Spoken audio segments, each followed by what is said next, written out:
Hello everybody, it is Glass Half Dead here, and today I want to talk about the buffs that we want to see in December. For those of you unaware, roughly December or January is when Kill Team should be getting its next Balance Dataslate update thingy. We have no idea what's coming, but from the past we know that GW generally attempts to, level the playing field. So we should get some buffs, we should get some nerfs.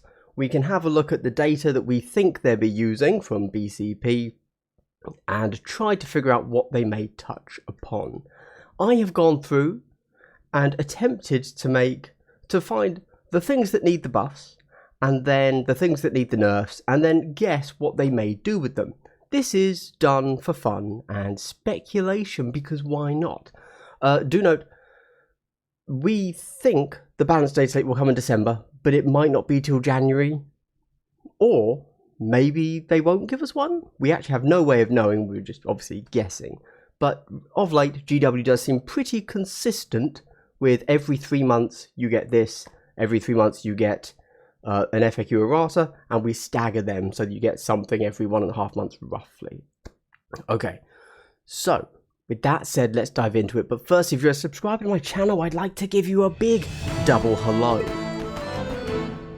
Wow, wasn't that wholesome? Chaps, chapesses, chapai, if you like what you're seeing here, consider liking, subscribing, leaving a comment, all that good stuff. I also have a Discord, a Patreon, a Facebook page, another channel that talks about 40k called Full Scale Wargaming, etc, etc. Let's get on with it.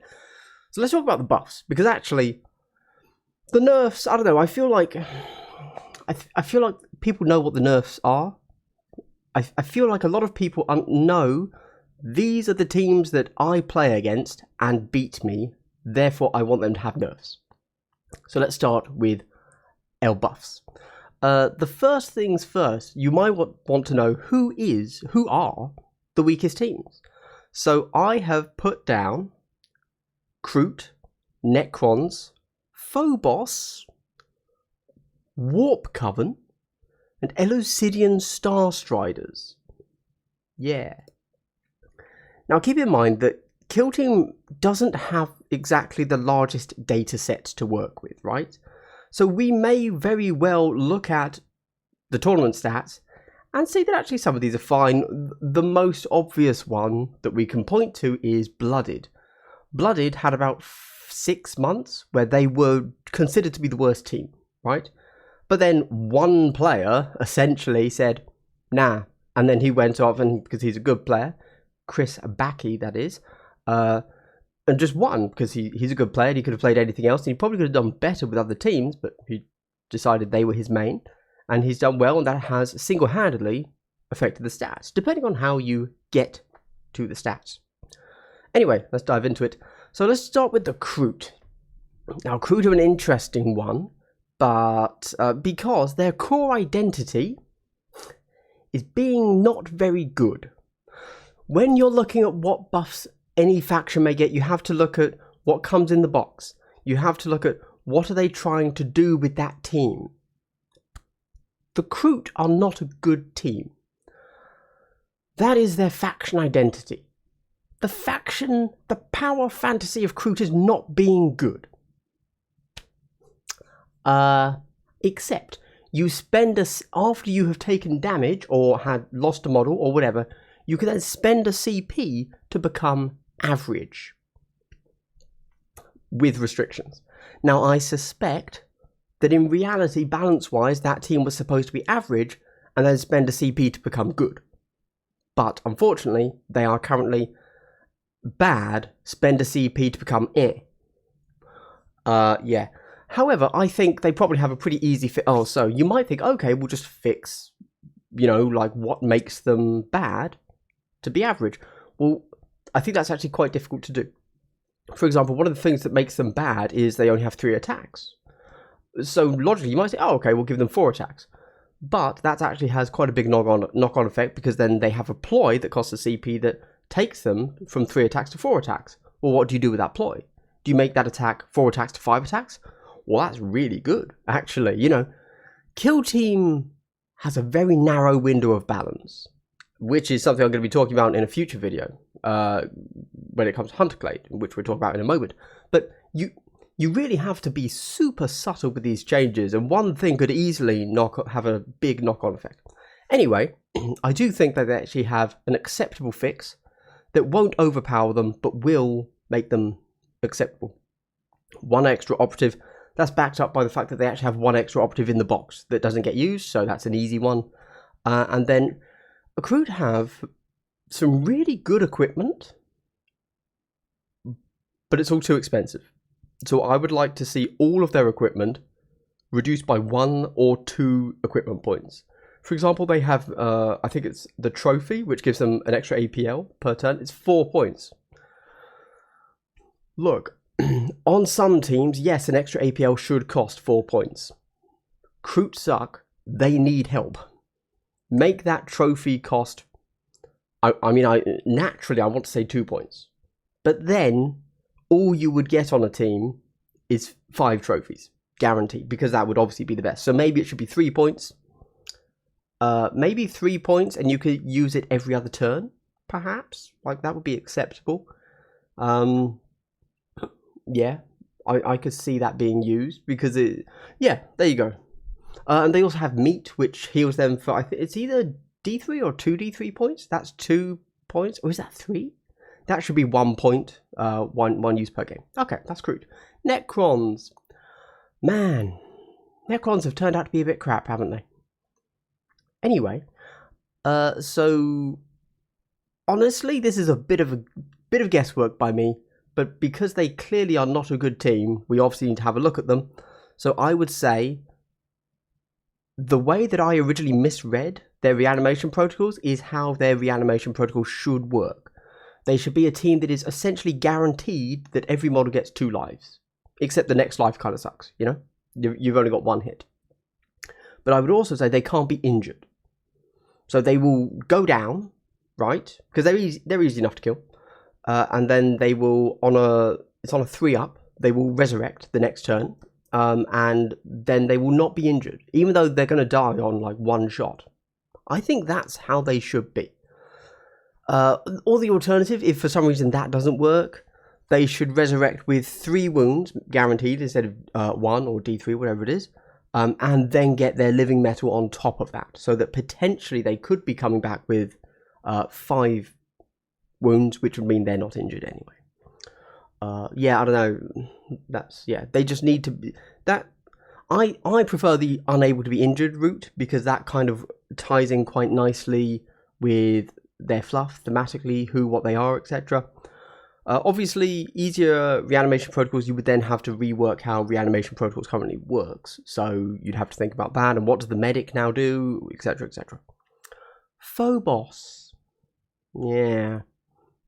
Honestly, I'm not sure if Phobos need another buff. I think that if we had some good players, you know, now that the Invitational is done, we've released 8 players from practicing what they know, and now they can perhaps branch out. I think Phobos might be okay, if I'm honest. But I don't think everybody thinks that. So, the Phobos. They recently got the Lethal 5-up ploy, right? Now look, Lethal 5-up is a good ploy across the entire team. Imagine if you could give that to, I don't know, Vet Guard or Kroot or something. It's like, you know what, if I can give all of those models Lethal 5, it's not too bad. So it's not a bad ploy, but I don't think it's what they needed at all. You know? Anyway, whatever. So, Phobos, blah, blah, blah, blah. Sorry, I'm trying to remember what I said they should have. Oh, yeah, okay. So, Phobos, I think so I've said this before, I think Phobos thematically should kind of be based around mission actions and being able to do them easily. However, just being able to do all mission actions for free, essentially, is too much. I think it would be totally reasonable to give them the first mission action in the turning point, -1 APL. Whether that's opening a door, whether that's performing Vantage, whether that's, you know, whatever the other things are. I think first mission action free. Also, Reavers, Terror should be free. There you go, 2 changes. And I think that even a more casual player could start to see those turning around. They're not immediate obvious changes like, you know, everybody gets +1 BS and +1 wound. Oh, they should have +1 wound though. I forgot about that. Yeah, that I do have that right at the end of my notes there. First mission action in turn 3, terror free, +1 health. Now, should they have +1 health, or should intercessors have -1 health? Tough one. Anyway, Warp Coven, +1 health to all Marines. I'm just saying it. Yep. Intercession have changed the game. 12 wounds is no longer a Marine. That's how that is. I'm sorry. Elucidian Star Striders. Now, for whatever, like the game designers, I had forgotten these guys exist. Unfortunately, I don't think many people have really looked at Elucidian Star Striders. Oh, quick note, sorry. If you're looking at their team on Wikipedia, who knows what that site is, do note they have something wrong there. The Elucidian Star Striders on Wikipedia, they are all noted down as coming on 32mm bases, but they don't. They're all on 25mm bases. I asked in my Discord someone that had bought the new box, and even then they said, yep, my new box, released just a month or two ago, came with 25mm bases. So just keep that in mind, they're 25mm, not 32mm. Right, so I don't think many people are really playing these, which is crazy, because Gellerpox came out, and I think everyone's they were very obvious how you play. Very simple team, you run forwards, you kill stuff, right? Elucidian Star Striders, they're another normal dudes team. We've got a few of them, so inherently just a little bit less exciting than a cool, like, 40mm base team, you know, like, yeah. So, just a quick rundown. So I've written a little bit more for the Star Striders because I think a lot of people just don't know what they are, really. So, privateer support assets and warrant of trade are totally fine. I don't think those need to be changed. They're a fun little bit of fluff. Cool. Some of the tac ploys and some of these strat ploys need to be combined. So you need your CP to do more per CP. Keeping in mind, this is with the intent of buffing the team. So I'm not saying that as they are now, they're bad. I'm saying this is what your ploys should do. So perhaps, you know, you have one of your ploys, which is everyone within a 6-inch diameter, a 6-inch radius, can auto-retain a hit.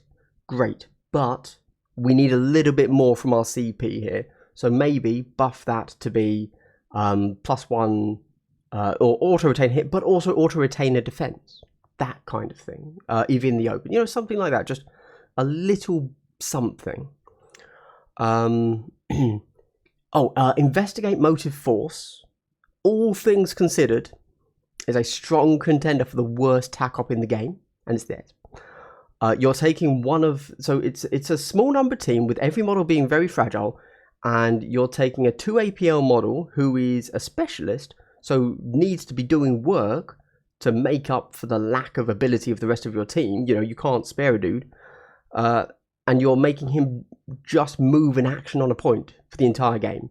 And it's literally, you have to score it 3 times to get your, you have to do it 3 times to get your 2 VP. Terrible, terrible, terrible, terrible stuff. No good. No good there. I would argue worst tac op in the game. Yeah.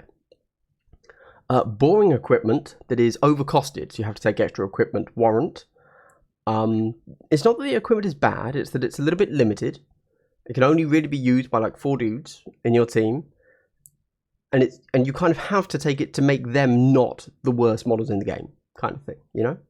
So it's almost like what is it? For the Void Dancers, you have the Death Jester. You are always going to take his Suspenser thing so that he can move 6 inches instead of 3, right? It's one EP, you're going to take it. Why is it an equipment?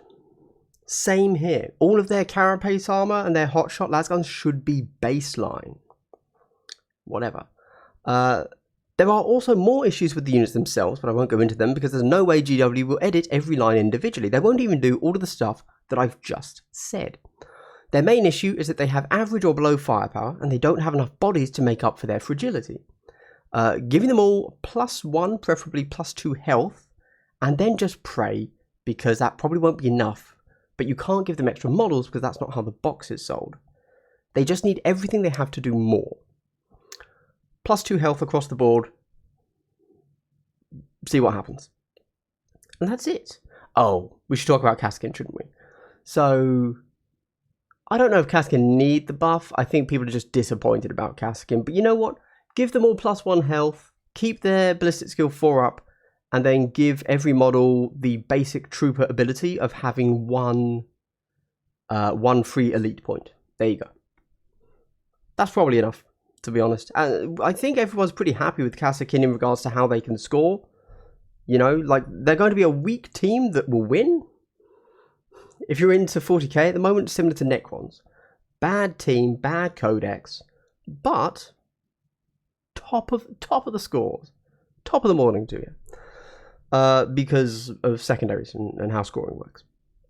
Cool. And that's it for the buffs, I think. I think that's everything. Yeah. So, as you can tell, I was kind of a hope and a prayer there with the Elucidian Star Striders. A thank you to Tabletop Impulse for reminding me that they exist, to be clear.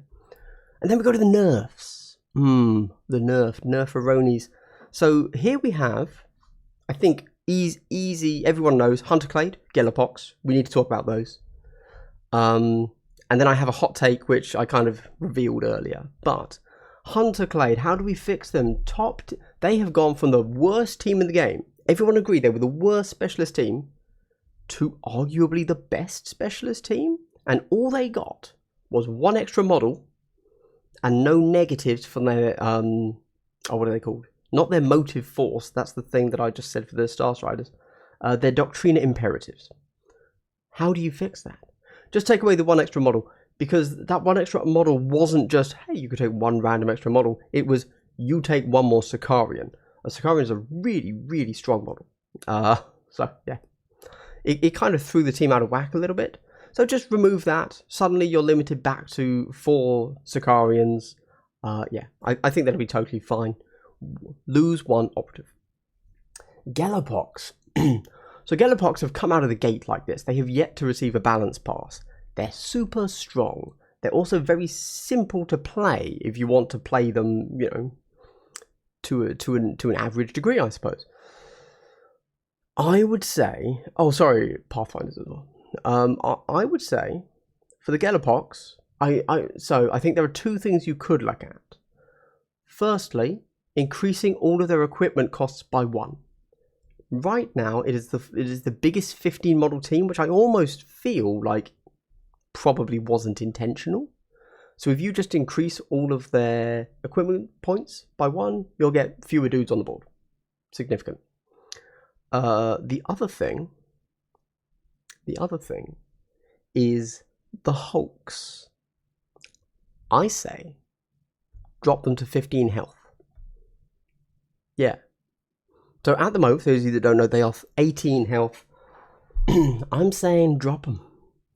You know, yeah, there you go. That's how it is. That's my hot take. Drop them to 15 health. I would argue that is more required than the equipment point change. Cool. Pathfinders, just -1 model. There you go. Cool. And then my hot take, which is the intercession team. Now look, it's great that the top tier players don't have a problem with intercession. That's awesome. But for any new players out there, I think we can all agree playing into intercessors kind of sucks.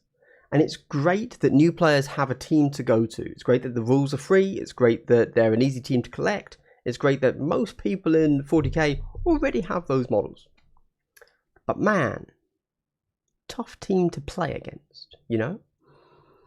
Now, you're undoubtedly going to hear a bunch of nerds in the comments or in Discords or wherever, or Reddit and Facebook saying, oh, if you don't know how to...